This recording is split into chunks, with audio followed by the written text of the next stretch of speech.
Oh, hey, good morning, Kevin. How are you Hey, doing? good morning. I'm doing great. How about yourself? Oh, I am doing so good. I can't wait to get into today.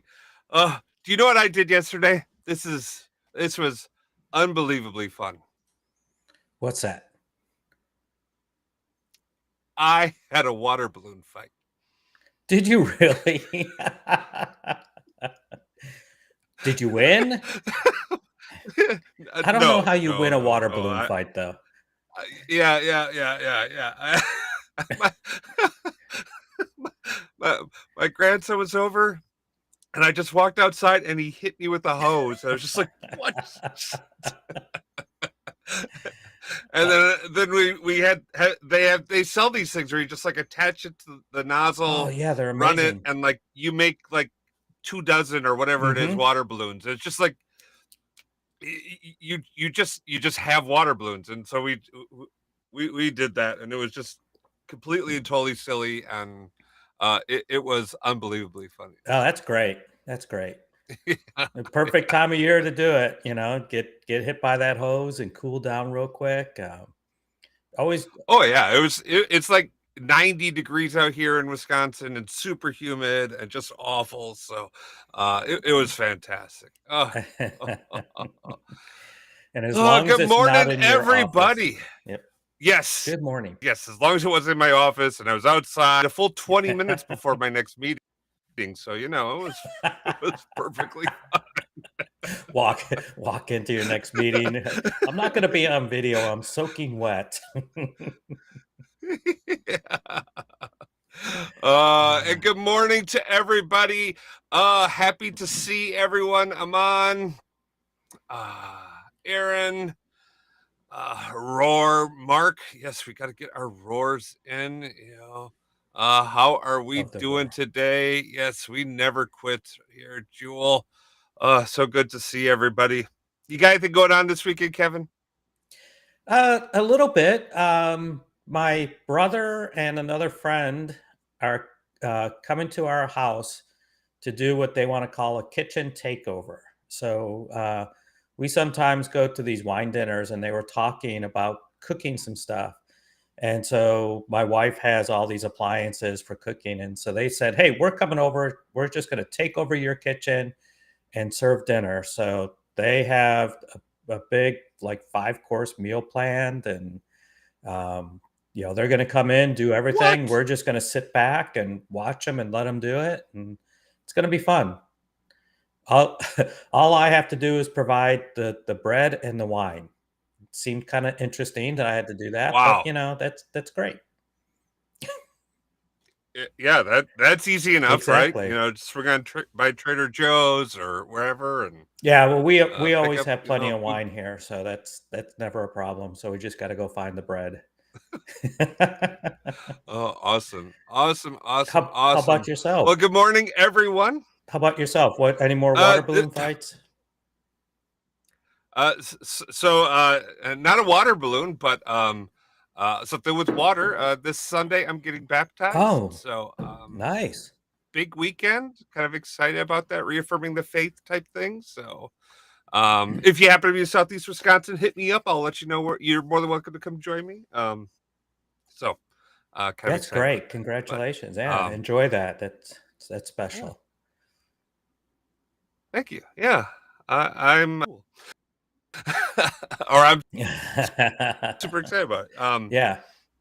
So yeah, um, uh, we also have a whole bunch of things going on. Like we've been prepping our house for things, and honestly, I also have some Mhm. availability to maybe this weekend get back in and uh, uh, get back in and do some videos. So I'm pretty excited about that. So Oh, that'll be good.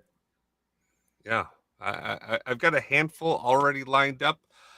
In fact, if Do you have you're them on a familiar whiteboard? with the retro encabulator, what's that?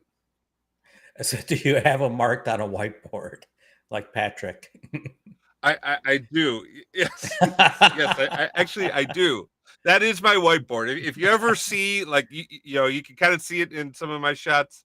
Um, uh, I do have them up on my whiteboard, but one I've been working on for about 3.5 years that I think is finally ready to go. It's actually ready to go to film, and I think I've got it. Is the retro encabulator? I'm not sure if you're familiar with it, but Rockwell Automation's retro encabulator is a new or was a new product that was rolled out that changed the way that the deltoid fabulators handle the amulite transmissions. Um, and they've been making enhancements and changes to that for a very long time. And it's uh, we've got a sample Power BI dashboard that now sits on top of a live streaming retro encabulator or the retro encabulator 2023 version. Hmm. Um, so I'm going to be doing a demonstration, a video of that. I think I finally have the script down. I actually purchased a teleprompter because the script is exorbitantly difficult to get its way through because I can't memorize things that are that technical in nature. Mm-hmm. Um, uh, but I'm super excited about getting that done. If you're not familiar with the Rockwell Automation Retro Encabulator, um, I don't know if anyone has a link and they can post it in the channel. That is something that you should definitely check out. It is the transformations and what they're able to do inside there and the advances they're making is just blows you away. Hmm. I'll have to watch that. I don't know if you saw me do this, but this is like way over my head. I know nothing about this at this point. So, wow, sounds So, so, amazing. so I'm gonna be so the retro encabulator. I'll let you in on a little bit of secret. Is a derivative of an article that was written. It was late in the late '60s or '70s from like Popular Mechanics or something like that. Whereas they were calling out how awful it is the jargon that's being thrown about these days that nobody can follow, and it's Mm, meaning it appears like meaningless gibberish. okay. The That article and the retro encabulator is that meaningless gibberish brought into like life, like someone's actually presenting it and something like that. Uh-huh. Um, and it was the guy who filmed it was an actual like spokesperson for Rockwell Automation, and this was like a warm up for an actual video. And he said, "Well, let's just check sound and whatnot. Let's try it out." And he just goes into this thing, and they record him going through the. It's it's hilarious because he approaches it with this like serious deadpan approach to it, and he's saying Just gibberish, huh? just gibberish to anyone. Yeah, yeah, yeah, yeah. It's fantastic. All right. Oh, okay. Uh, All right. All right. All right. Yes. And so we'll have actual demos of it, and it's gonna be quite good. We'll okay. bring that in. I don't have any memes though, unfortunately, Joshy. But maybe next time. Oh, All right. awesome, awesome, awesome. Okay. Rules? So, how what's that? Or I said Go ahead. rules? Do we have rules? Rules. Oh my gosh. Where are we here? We're getting all out of whack here. All right. So we are following Guy in the Cube, Matthew Roach rules. Please, we are here to answer your questions about any of these topics. So please, if you have questions, post them into the chat, prefix them with the Q so that we can get them into our queue. Please do not repeat questions. Uh, the moderators will be kind of watching and blocking those and holding those off. Also, a word of advice for those of you who are potentially joining us on either LinkedIn or Twitter now. We are live, or the app formerly known as um, uh, the integration. Yes, X. The integration with the LinkedIn and Twitter when it comes to chatting and messages is a little spotty. So just be aware if you're not seeing some like us responding on something, do check that out. It could be the issue for you though. But Mark Walters has a vocabulary video. Don't watch this right now. Save it for later. All right. But Donald is right. Enough of this talking. Let's get into the topic today. We kind of led into this last week. What is our topic for today, Kevin? Our topic for today is we're going to talk about transformations into the silver layer. And we have a list of 10 that came out from Chat GPT. And so Chris and I are going to kind of talk about, I think I provided him the list as well, but we'll pick different ones from that and try to get through some of the things of what we think should be done into the silver layer of your medallion architecture. There was a couple links we wanted to share first, real quick, right? Yep. So, um, just just prior to this, I think we could put this link out into the chat. This content came out yesterday. If you want to learn a whole lot about fabric, this is a great blog post to follow. Every month, Powell from Microsoft is collecting activities that MVPs are doing, and there's a lot of great content out here. So, definitely follow this blog post. Let me go ahead and put this into the chat for everybody so you can follow along.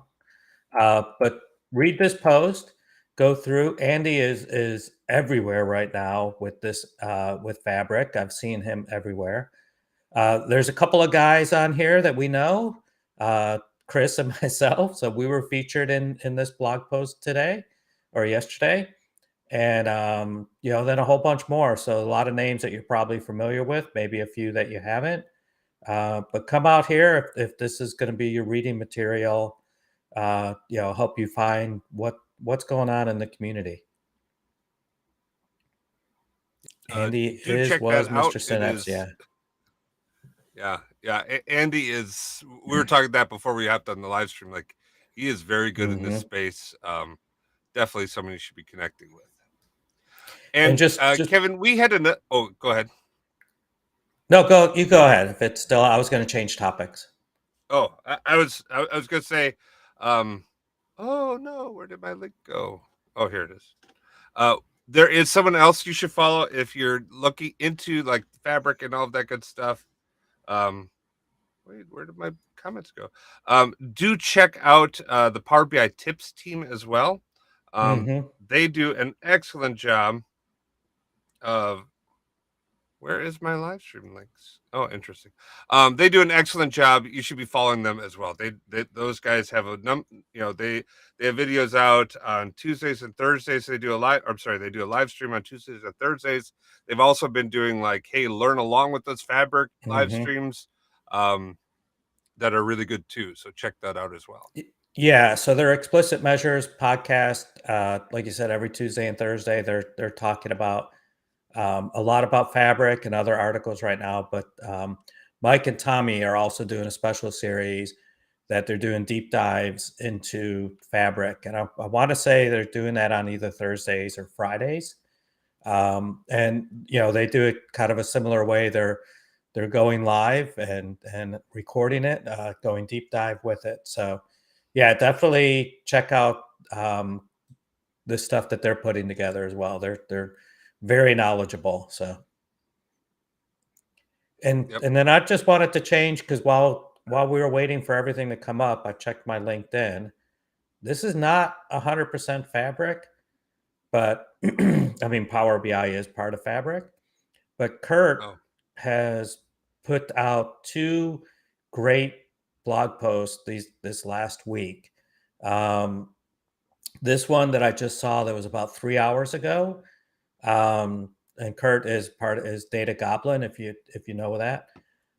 He's talking about line charts and different ways to put line charts together with the standard visuals that exist in Power BI.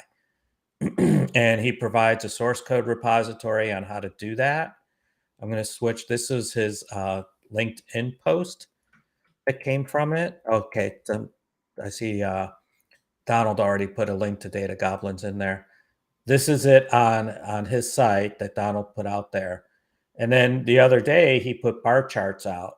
And looking at this, I mean, he's got some amazing bar charts that he's putting out here just with the standard visuals. So definitely look into this. He's one of those people. When I see that he's got a blog post that come out, I try to read it as quick as I can. Yeah.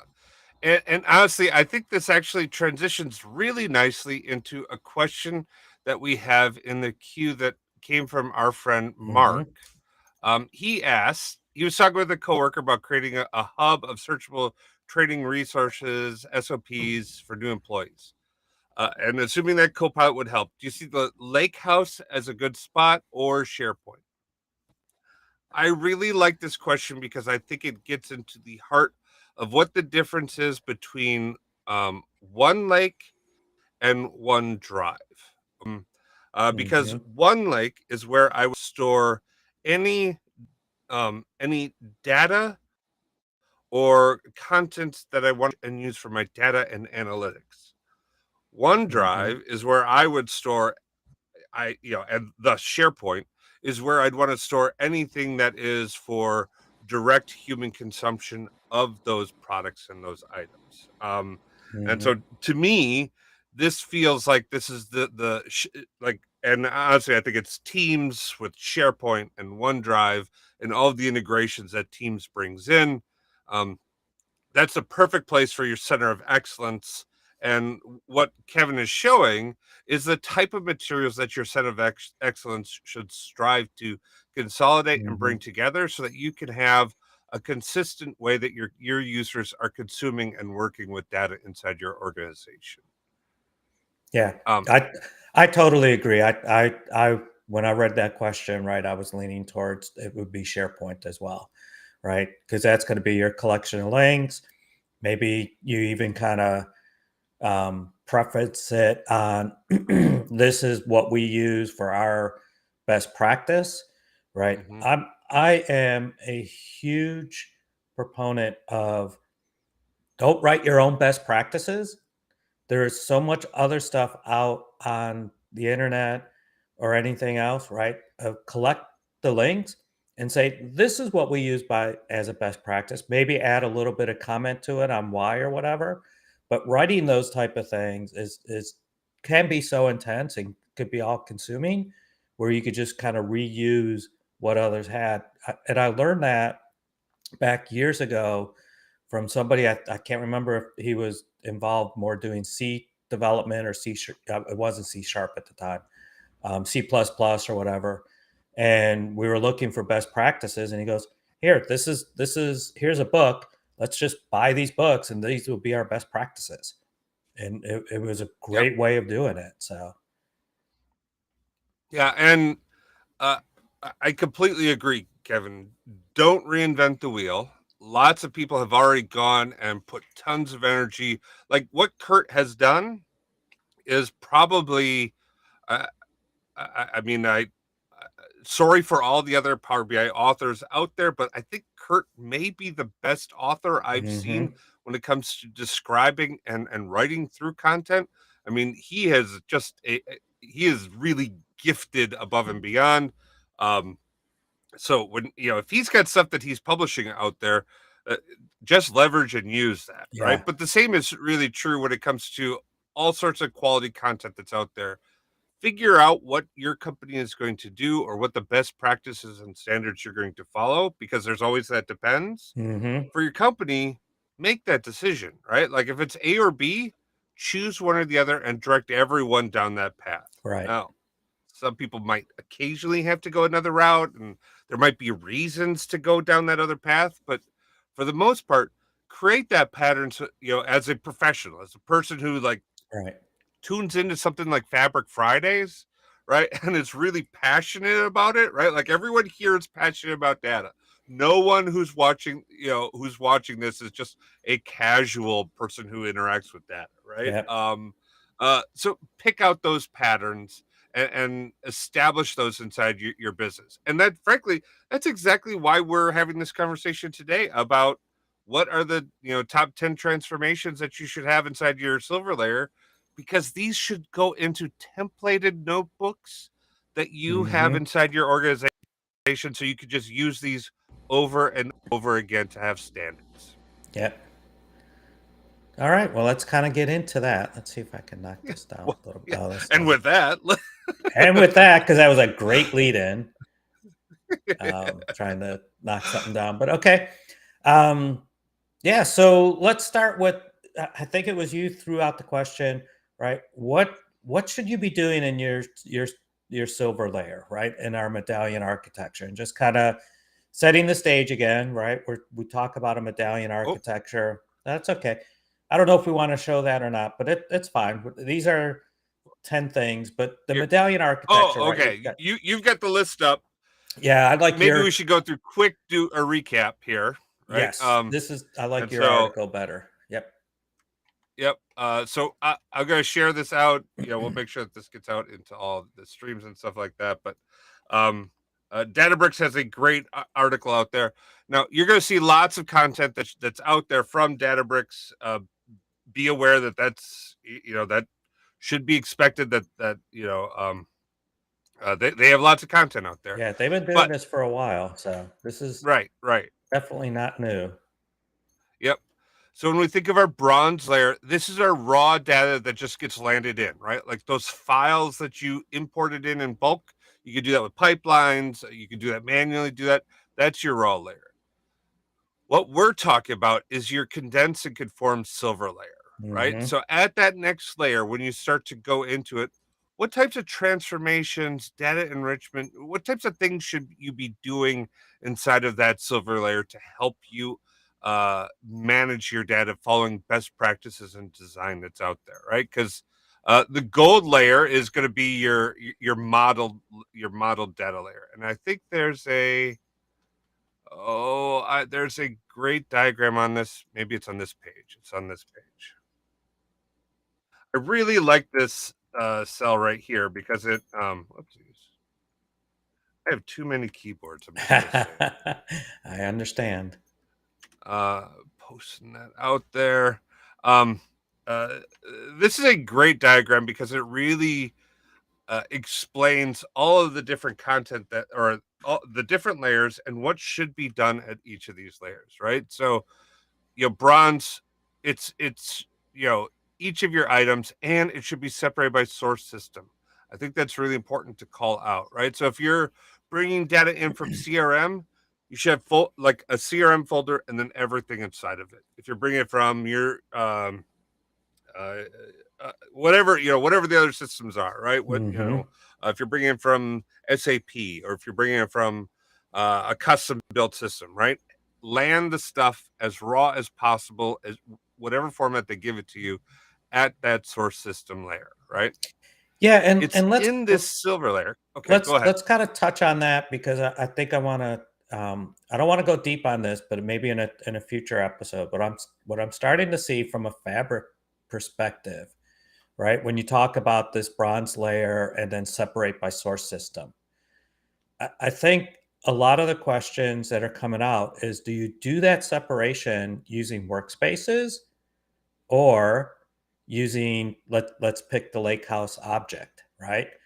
So Mm-hmm. which way would be better, right? And you could use workspaces and domains to help kind of tie those workspaces back together, or you could have a particular workspace and then say a lake house for every source system below that. Um, in my opinion, at this point in time, I is the wouldn't jury necessarily. is still out. Go ahead, Chris. Is the jury still out on which is the better way to go? What do you have an opinion on Um, that? yeah, I do. Whoops. Let's get back to where we want to be Of here. course you do. Uh, So the target architecture should be based upon security and access maximization. So today, True. because Yeah. you need to be able to lock down all of the sources that you're Hmm. pulling into in the bronze layer, and who has access to what and who can do what at that layer is going to be really defined. You need security to be able to really define and manage that. Actually, that Which comes would into play at silver and gold as well, right? Yeah, so that would drive you to different workspaces then, right? If you have the security part that you do need to separate out the security by source system. You know, Right.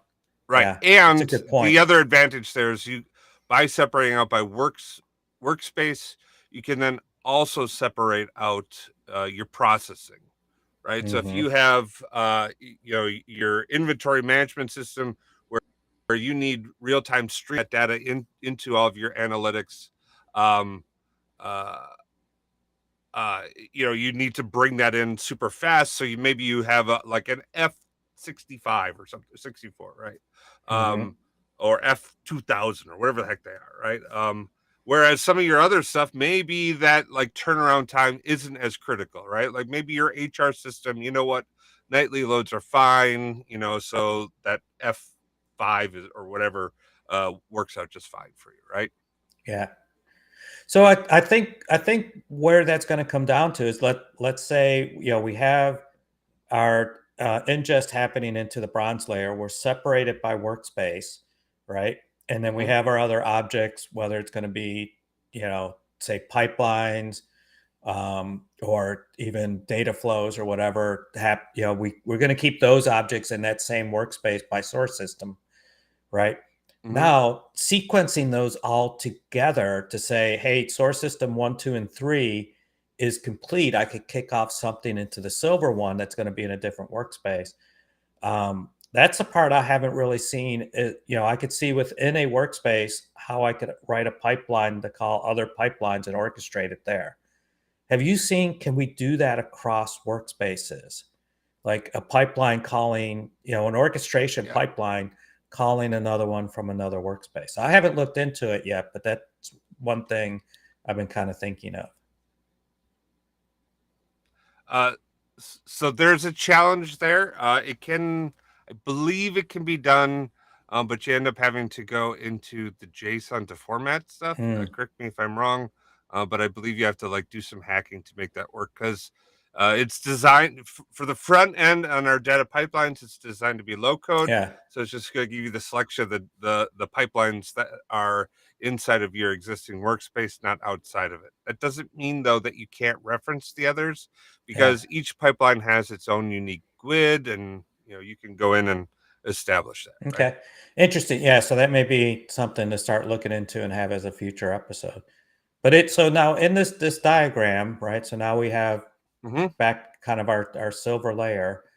I like the very top of it, right? Um, it's talking about in your silver layer, it's going to be third normal form like, right? Yep. Um, or data vault like, right? I mean, could it be both? I would think it would be, depending on what you're trying to do, you're going to be closer to one model or the other. Um, Yep. years ago, we would kind of talk about this as an Inman versus Kimball approach. And I'm going to put another article out here. Um, it was called a Tale of Two Architectures. And I linked or I saved this article back in 2011. This tells you, these type of things are have been around for quite a long time. But I would agree. Your silver layer is going to be, and most of what I've been doing is a third normal form like silver layer, right? Even though we weren't calling it Yep. that. Um, I know you have a live stream with somebody that knows more about Data Vault coming up, and so I'm very interested in hearing that. But I could see it going to, from what I read on Data Vault architectures, the silver layer going to that. Is third normal form Yeah. mostly what you've seen? Well, Kevin, I think you're exactly right. Is that, um, and Donald is actually pointing out like he's saying, hey, he's Tim Kimball or Team Kimball Hmm. all the way. Oh, that didn't go out. Why am I'm There it is. Team Kimball. Uh, I think for silver and gold is because you need both, right? It's not just Correct. Inman, Yes. it's not just Kimball. Both have their places and uses, and they just come from two different perspectives, right? Uh, oh, yeah, we'll have to check that one out. But inside that silver layer, you're looking to be able to capture any and all of the states that the data came in so that you're able to accurately reference it, manage it, go back to it in time, so you can always figure out what was said, what the analytics were, so you can capture Hmm. everything that's going on inside of your data. Whereas in the gold layer, that's going to be designed to be more read optimized and accessible for business users. Because if you look at what a third normal form is or what Data Vault is it basically turns, and this is a little bit of an exaggeration, but it's not 100% of an exaggeration, is it basically changes every field into its own dimension, and then you reference back to that for every field. It's a lookup and it's a join, and it's really highly designed for write optimization, and Right. um, it is very difficult for users to go in and start to consume that. Um, but I think there's some new tools that make that easier. So Yeah. excited to go into Yeah. that too. Yeah. For data vault, definitely. Right. Hmm. Yep. And third normal form, maybe not as much, but data vault definitely, like, you were saying, is, you're going to be able to keep history at every single, whether you want to call it field or column level. Hmm. And that's the beauty of that design. There's a whole pattern around it. So because there's a pattern, you could automate how your code works and everything. So yeah, it feels like it's a lot, but um, by using patterns, setting it all up, it's really not as much coding as you would think. It's just running things, based upon metadata, and everything. So now, like you said, Donald saying Team Kimball, and a lot of people are Team Kimball. That's what shows up in the gold layer. The article that I referenced to, back in the early 2000s, or maybe even before that, it was almost like a religion, right? Are you going to do things Kimball's way? Are you going to do it Inman's way? Um, and there did seem to be a lot of difference between that. And I'm pretty sure it was this article, after I read it, because there was a couple that came out where Inman really started going, look, yes, I'm talking about how to do this overall architecture that is now turned into this medallion architecture. But when you get, in his article, he called it the data mart layer, right? What we're calling now the Hmm. gold layer. And he said, definitely when you get to that layer, follow Kimball, right? And it was Yep. really a little bit of a eye-opening thing inside, I would say, the whole data community and everything, for him to come out as such a leader to say that. Or maybe I interpreted it, I don't know. But again, I do think that's the right approach. I have found value in producing what I would now call the silver layer, to put something together in a third normal form. The tools back when I did it made it a whole lot harder to write, right? There was a lot more effort involved with it. So I think that's where a lot of people kind of skip that silver layer, because you Hmm. had a lot more development work, which turns into, people time and cost. And so you just Yep. tend to go from bronze to gold. But then you go, well, wait a minute, I couldn't keep all the change history for this column, or this piece of data. And then you end up inserting something that is kind of silver like, but you just kind of hacking through it, right? Because you may get to your gold and you want to do a type 2 dimension, but there's more history that you want to actually keep, right? Or you're just going to do a type 3 dimension, and you keep other history behind it, and then you change to do a type 2 later, or something to that effect. That silver layer gives you that place to keep it that way, but doesn't bind you into how you got to do it for your star schema. The last layer, your star schema, is definitely there. So Well, and I think you might also have other other structures too, right? So mm-hmm. okay, you do star schema slash Kimball. The whole point is that it's supposed to be read optimized. You may even have an API modeled layer that's inside your gold space that is highly summarized data that's designed for rapid scalable responses Mm-hmm. from applications that hit it, right? And all of that should be at the gold layer. That shouldn't be at that silver or bronze layer. Right. Now, you might build pipelines that go directly from bronze into those API layers, so you have that low latency and you have that near real time. But yeah, that's why we have those things, and I think it's understanding that these distinctions matter. Understanding that it's important to see, hey, we should have bronze, we should have silver, and we should have gold because this organization gives us context and strength. For Mm-hmm. example, I believe if you're gonna if the enterprise team that models and manages content, um, it's the enterprise teams that should mostly be worried about the bronze and silver layers.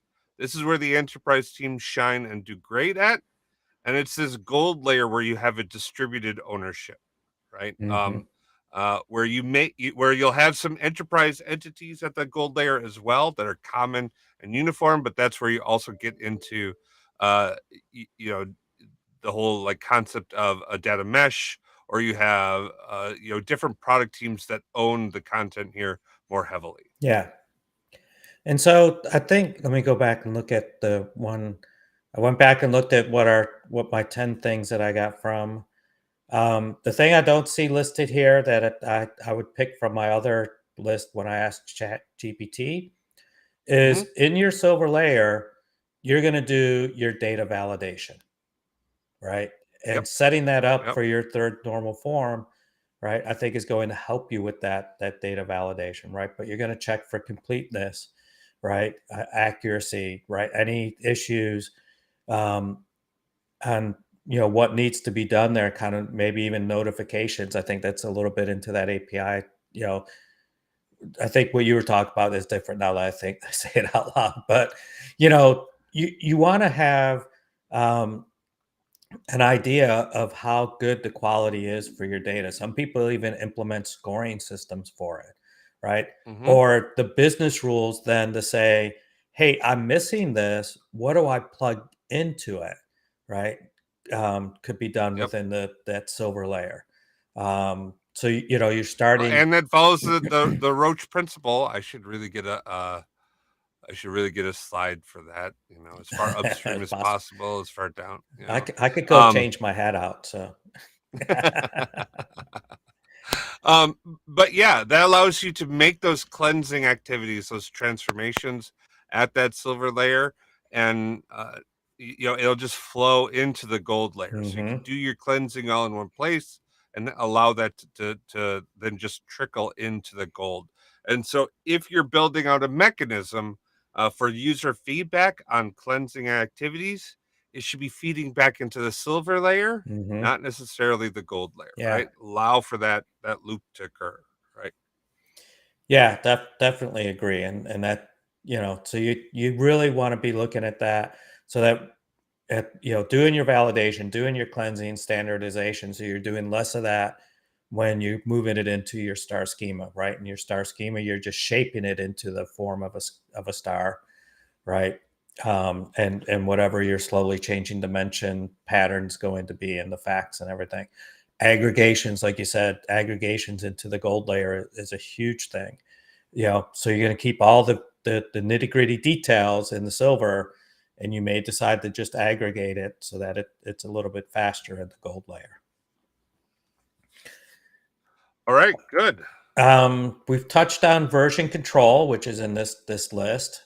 So you're definitely gonna track all of your Mhm. versions, and you could use the third normal form modeling techniques in order to help you with that, right? And that's also what kind of gets down into the data vault pushing. I've seen things to where the version number is part of a unique key or a primary key on a certain set of tables, right? So this is version 1, 2, 3 that you definitely wouldn't do within a star schema. You're going to do that more in a third normal form design, almost closer to what you see within the OLTP, the actual system using it. So that version control is wonderful in the silver layer. Um, Okay. What's your next one? So what ChatGPT? Sorry, I had to cough there. I was trying to get the sentence out without stopping. Um, this is an interesting one that ChatGPT picked that I'm not 100% sure applies anymore because of our lake architecture now.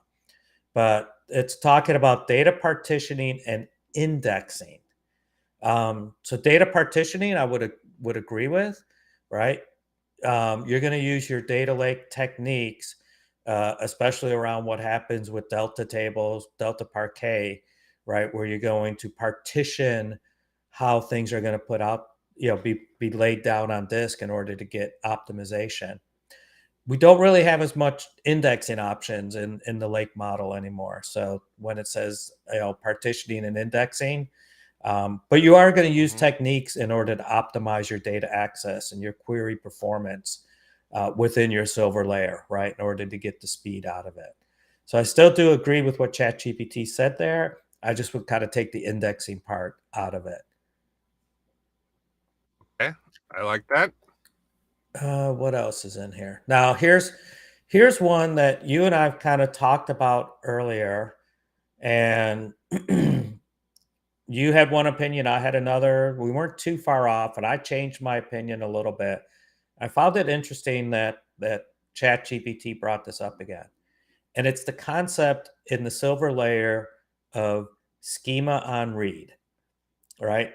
So to me, Yep. what this is saying is, instead of, well, it's even saying it, instead of imposing a rigid schema up front, the silver layer can handle semi-structured schemaless data, enabling easier data exploration and analysis. So this kind of gets back into, right, we talked about validation, cleansing, you know, um, cleaning up the data and everything, which to me that implies you are imposing a more rigid schema, right? You're going to say, hey, this column is an integer; it could only have integers in it, rather than the schema on read that would allow a text value to be in there, and then you change that out when you read it. Um, your opinion, if I remember correctly, not to put all the words into your mouth, but was start enforcing the schema as early as possible into that silver layer, right? So do you do, more, you're enforcing a schema in the silver layer, or do you see that you start waiting and try to enforce it later down the road? Yeah, uh I 100% think that uh the schema needs to be enforced as early as possible. It's the bronze layer you do schema as read, right? It's Yeah. whatever comes in is what comes in at the bronze layer. It's designed for that. But again, with the Roach principle, you want to push this logic as far back as you humanly can. Hmm. You want to be like, and anytime there's a failure made, alert, sure that stuff. But you want to have that that that that design is really important, right? And Yeah. capturing those changes and validations at that layer, I think matters, right? Yeah.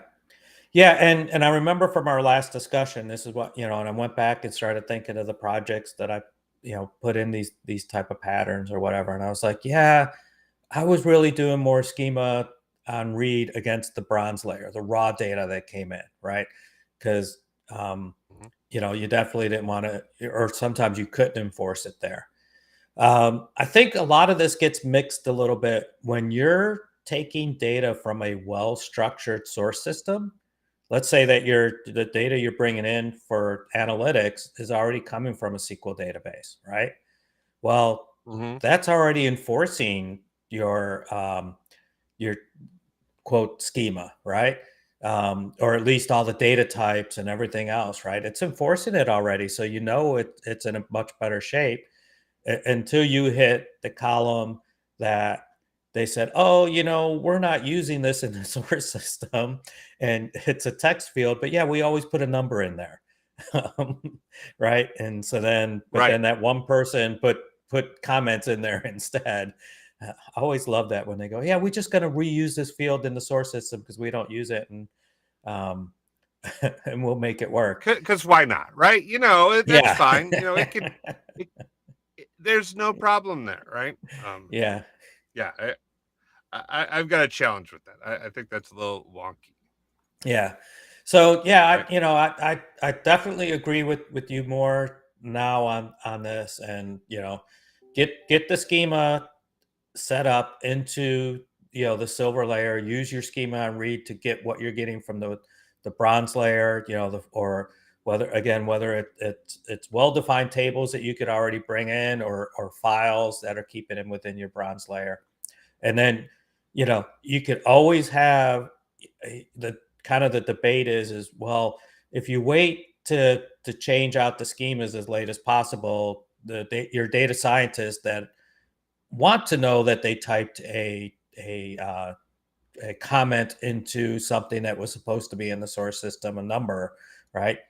They want to know that. Mm-hmm. Well, the beauty of this architecture, and kind of like you were saying before, understanding how you want to do your sharing, have your separation, you could put those data scientists all the way back to your raw layer because you haven't changed anything there.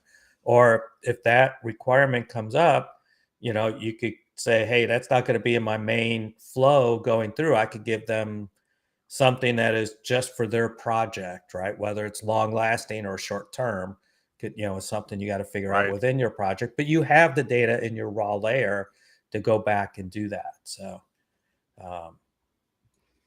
yeah, it definitely works well. And okay, so I kind of like those. I think I've kind of got a list together that I have on, and maybe this is more basic, and I'm just going to post these into the chat because I can't get. I'm not prepared for anything more complex than posting it into the chat at this point in time. It is a Friday morning, so Yes, it is a Friday morning. I apologize. I should have done more Oh, on that's this, okay. but So these are the things that I think are most important inside of it, and I guess I need to also do something where I I'd add like a it. ticker on the bottom to capture this I because like your this is very my first list. one. I'm surprised I didn't hit on that before. Surrogate keys. Getting Yep. your surrogate So keys set up these in are that silver the layer. ones that I Yep. think are most important for us, right? So surrogate keys allow you to combine and identify from a business source what that record should be. Now, the reason I think it's super important um, uh, at the silver layer actually applies or is brought in and enforced by actually, I think, number 7, which is source system identification, right? So you want to know what source is generating that business key. Yep. Because it's entirely possible that you as a company will have, let's say you're using SAP, and SAP, or no, let's say CRM. You're using CRM today, and CRM defines your customers, and a GUID that comes in for that customer is the business key that you're using to identify that customer. Hey, everything is good and you're all set and everything's fine there until the day comes when you purchase another company or acquired by another company, and now you have 2 CRM systems. Yep. Or, God forbid, your sales team gets tired of the CRM that they're working on, the instance, because they've made so many customizations to that CRM that they're like, it's not working for me. We screwed it up. Let's start a new CRM. So we'll use this old CRM while we're starting this new CRM. Yeah. How are you going to merge them all together? That when you have Coca-Cola on one side and Coca-Cola on the other, how do you merge those records? You can do that with surrogate keys that you're able to identify and manage inside the silver layer. Okay. Yeah. So hang on. So Donald just put a comment out there, and he's saying, yeah, he agrees surrogate keys because they're needed for the gold layer. And he kind of put this as a question. So set up in the silver layer, even though not needed yet. Yes, that's exactly what Chris Right. is pointing out here, right? You may think you don't need it until you all of a sudden you need it, right? And then it's Right. really hard to retrofit backwards. So if you start with these type Mm-hmm. of practices early on, you're going to be much better off when you do need it, because you will need it sooner or later. I think Chris's example is great, like a second source system coming in, but even things could happen within that source system that they may tell you this is, oh, we made this change and we all of a sudden regenerated all of our customers for whatever reason to add some other things to it. And you want to match that data back together, and you can use surrogate keys to help you with it. So, Yep. And then we'll just, and let's see if we can, does this help? I think the scrolling is a little hard. Let's see if this is better. That's better. Let's do that instead of the that's scrolling. nicer. Yeah. All right. So Silver load layer date and trends. time. Yep. So that, yeah, the next item that we make sure, and actually the next two I think really fit in with the same, and this should be like a standard process. Mm-hmm.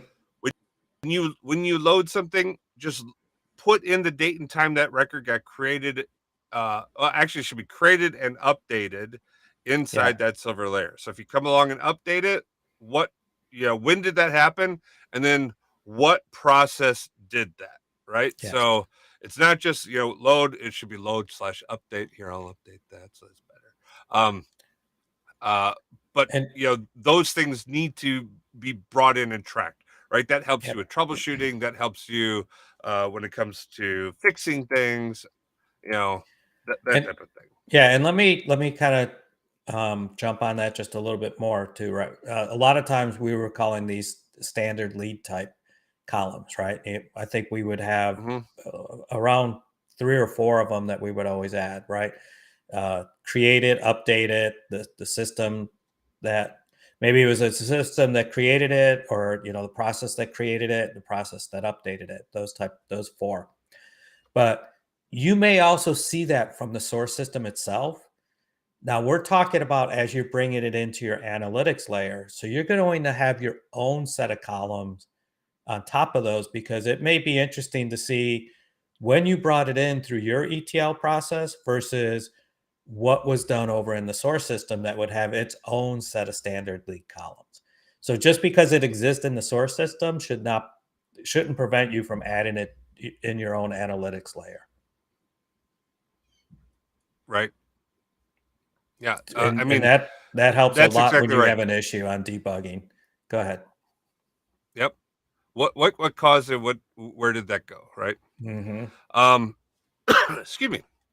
And the other one is number 4. You kind of mentioned this already. What's your data check? What's your validation that this is right? Any metadata or any data that you have around that um, to say that yes, this data is accurate. I think it's very important to put that into this layer so you can actually measure the quality of your data.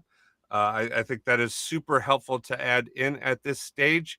This is Hmm. also the place where we would add in toggles for like rolling back or what an active record is or inactive record Hmm. to move something back, like, oh wait, nope, this should be an active record, or oh wait, no, those changes that we went in were bad. So that we can do those flips that should happen at that silver layer.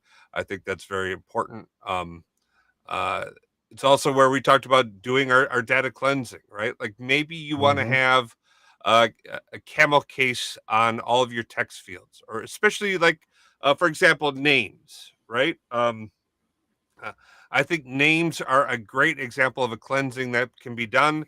And I really like some logic that we were talking about, or that we had a conversation about the other day. Like, okay, hey, if you're going to like conform the name layouts, how do you do that? When do you determine to apply camel case to a set of text? Like, you don't want to just always do that, because there's the MacArthurs of the world that have capital M, lowercase c, capital A, right? And we found some really simple logic out there to say, okay, if a string of text is not all, or only apply camel case if the text is all upper or all lower, um, then you can go ahead and apply that. So that seems like it works really well. Those types of cleansing activities, doing those at the silver layer, makes it much easier downstream. Yeah, and you just kind of reminded me of something else, and I don't think it happens in a lot of modern systems now, but I remember a time where some source systems had more restraints on like what a name, how long a name could be, right? and all of a sudden they would, say, "Oh, well, I'm out of room. I could only type the first X number of characters." Say they had it set to 25 or whatever, and so then they would put the rest Mhm. in another field, right? Oh And my gosh. it was Yep. really Yep. weird. It was a weird way of trying to figure things out. Like, well, where are you getting this from? Or, um, especially when people started hyphenating names, when that started to emerge, right? It wasn't things that happened in early on systems. So yeah, we had to do some of those type of things that you were kind of talking about for the data cleansing, is have these rules of picking up things from different fields. Yep. Yep. Yep. Number 6, this is where we add in the business logic that you were just kind of talking about. Hey, Mm-hmm. we do these additional things, or we apply these types of rules to identify like our, our top tier clients or our premium clients, or uh, you know, whatever it Mm-hmm. is, whatever business Yeah. logic you're adding in a layer, unless it has to be at the gold or has to be further on. You want to add that there. We already mentioned source system identification. And then number 8, you kind of started to get into that, and that was Yep. schema Schema enforce. enforcement. Um, and that actually uh, goes into Mark's question. He says, "Hey, are we actually modeling with relationships in silver, or just maintaining tables in third normal form?" Uh, so the answer is yes. We're Yes. doing actually, you know, both of those. We are modeling, Right. and that goes into the relationship schema management, right? Yeah. So yeah, you're gonna model. You're gonna, in your third normal form structures, you're going to have relationships. Now, you may have to do other things because, like in a lake house, there's no concept of defining the primary keys and foreign keys. Having Mhm. the um, the compute engines behind the scene automatically enforce them, like what a SQL, standard SQL database does.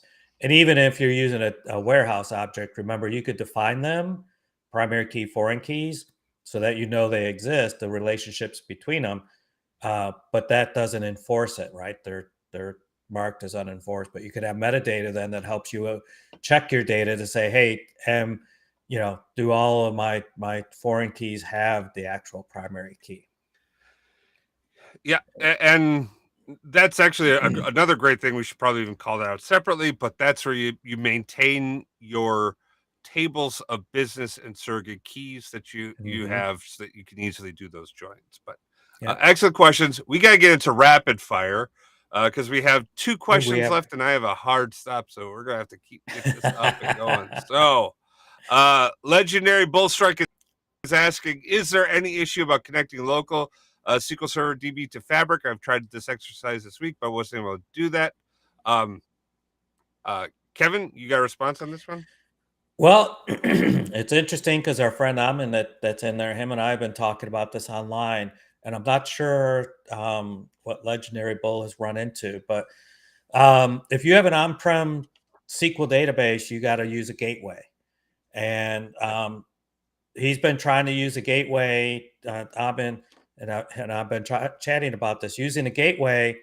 The gateway also needed network connectivity over to the lake house, and we were reading a article on the community site, so there was extra network set up or whatever. I haven't gotten into testing it. I think I'm going to get into it maybe this weekend or whatever. I don't have a lot set up on a on-prem, but I think there is an issue already about that. Oh, and the Alex is here, and he put in an article to help troubleshoot. So, go ahead and look at that article that Alex just put out there. I have seen a couple things, but I'm sure if this is a major thing that they need to be able to support, and I'm sure they will get there. Yes. Awesome. All right, and then last one, real quick. And Jack is asking, do we ever learn if we can use spaces and column names in Fabric? The answer is yes. We can use spaces and column names in Fabric. At least in views, we definitively can. Hmm. The code bases out there, you can use that. I haven't. But you had to define it inside of like the DDLs that you apply for the views.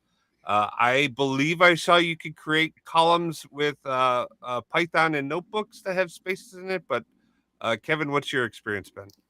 Boy, my experience still has been when you're creating the delta table, you could still not put spaces in there, right? And that's just a Okay. standard from the Parquet files.